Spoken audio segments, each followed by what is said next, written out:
When sanctions backfire, how Trump's pressure campaign turned Venezuela into a global energy pivot.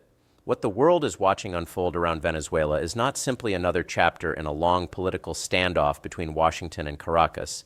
It is something far more consequential and far more dangerous for the architecture of global power. A strategy designed to crush Nicolas Maduro and force political surrender has instead helped trigger a structural shift in how energy, money, and influence move across the planet. The United States, under Donald Trump, believed it was executing a textbook campaign of economic strangulation. What it may have done instead is accelerate Venezuela's transformation into a central node of a new non-Western energy system that operates beyond American control. For years, the logic of maximum pressure was simple. Cut off a regime's access to money, choke its exports, freeze its accounts, and isolate it diplomatically, and eventually the political system collapses. That assumption has guided sanctions regimes from Iran to Russia to Venezuela, but the Venezuelan case is exposing a fundamental flaw in that theory. In a global economy no longer dominated by a single financial center, pressure does not always produce surrender. Sometimes it produces adaptation. Sometimes it produces parallel systems. And sometimes it produces something far more destabilizing, a reorganization of global power itself. Venezuela sits on the largest proven oil reserves on Earth. That fact has always been both its blessing and its curse. For decades, the country was integrated into the Western energy system, selling crude primarily to U.S. refiners and European markets, with revenues flowing through dollar-based banking networks. When Washington turned sanctions into a weapon against Maduro's government, it believed it was shutting off Venezuela's economic oxygen. But oil is not like most commodities. Demand for it does not vanish when a seller is sanctioned. It simply changes routes, currencies, and intermediaries. That is exactly what happened. As U.S. and European buyers withdrew, Venezuelan crude did not stop flowing. It rerouted. It moved through Malaysia, the United Arab Emirates, Turkey, and a web of shadow traders. Tankers changed flags and identifiers. Cargoes were relabeled. Payments shifted away from dollars into yuan, euros, dirhams, and barter arrangements involving food, fuel, and technology. What looked like economic collapse on paper was, in practice, the birth of an underground oil economy that Washington could not fully see, let alone control. By the time the Trump administration intensified its Venezuela strategy in late 2025 and early 2026, the damage had already been done. The sanctions regime had not destroyed the Venezuelan oil industry. It had pushed it into the arms of China, Russia, Iran, and a growing constellation of states eager to build alternatives to Western-controlled trade. These countries did not just buy oil. They helped build shipping networks, insurance structures, payment systems, and logistics chains designed specifically to bypass U.S. enforcement. Each new workaround made the next one easier. Each loophole became institutional knowledge. Each successful evasion made the entire sanctions regime weaker. Washington, however, continued to act as though it still held all the leverage. The Trump administration believed that by tightening sanctions and threatening secondary penalties against anyone dealing with Venezuela, it could force global compliance. But the world had changed. China did not fear U.S. penalties the way smaller states did. Russia had already learned how to operate under sanctions. Iran had decades of experience in evading financial controls. Instead of breaking Venezuela, the pressure campaign was training it and its partners to function without the United States. Then came the turning point. In early 2026, after a dramatic U.S. operation captured Maduro and escalated tensions across the region, Washington quietly acknowledged what it had long denied. Venezuelan oil could not be kept off the market. Rather than continue losing control over where that oil went and who profited from it, the Trump administration pivoted. It began issuing limited waivers, allowing Venezuelan crude to be sold again, primarily to U.S. refiners, under a framework Washington hoped it could supervise. On the surface, this looked like a pragmatic adjustment. In reality, it was a confession. The United States was admitting that total isolation had failed and that it now needed to manage Venezuela's oil, rather than pretend it could eliminate it. The goal was no longer to starve the regime, but to reassert influence over its most valuable asset. The problem was that this pivot came far too late. By then, Venezuela had already embedded itself into a non-Western energy network that no single government could easily dismantle. China immediately objected, accusing Washington of economic coercion and interference. Russia condemned U.S. seizures of tankers carrying Venezuelan crude under Russian flags.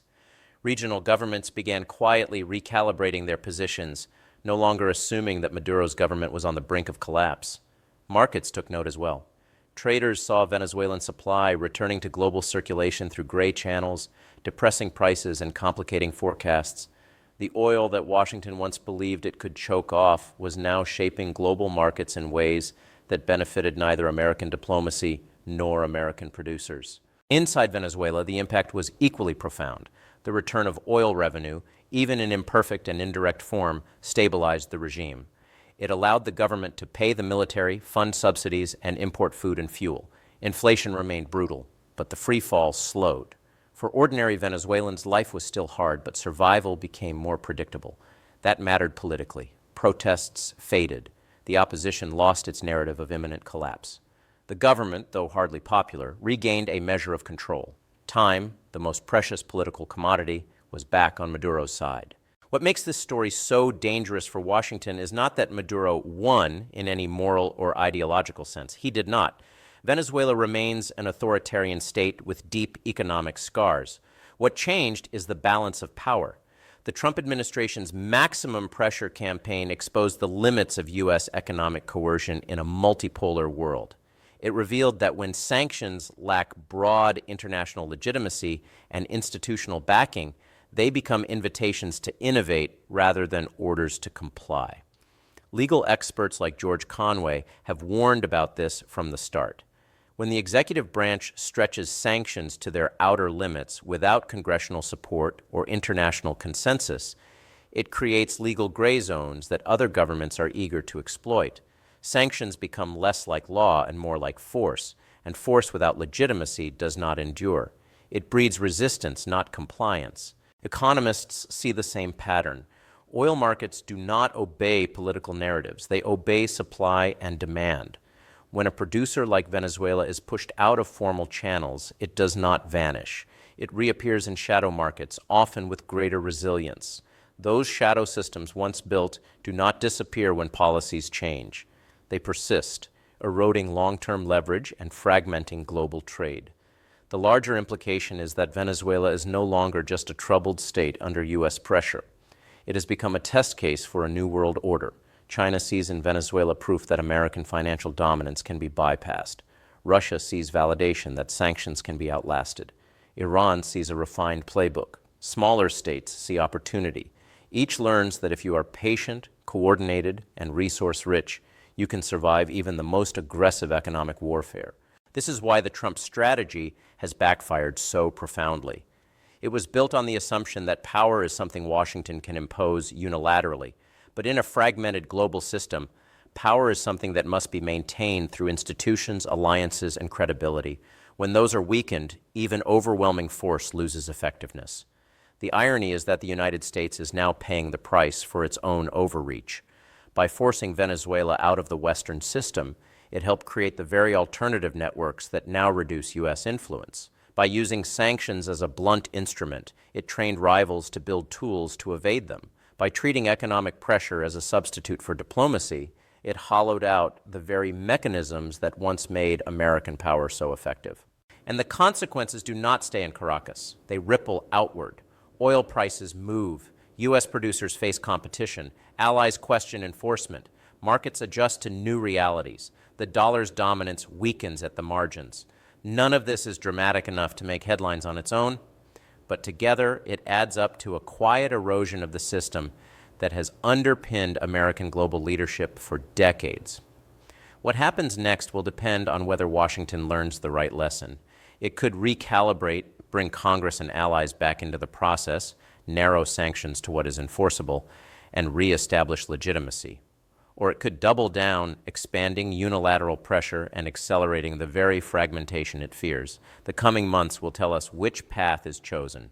One thing is already clear. The age when the United States could simply declare a country economically dead and expect the world to obey is over.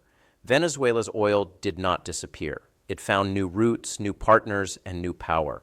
And in doing so, it revealed a truth that Washington would rather not confront. In the 21st century, power without cooperation does not dominate. It backfires.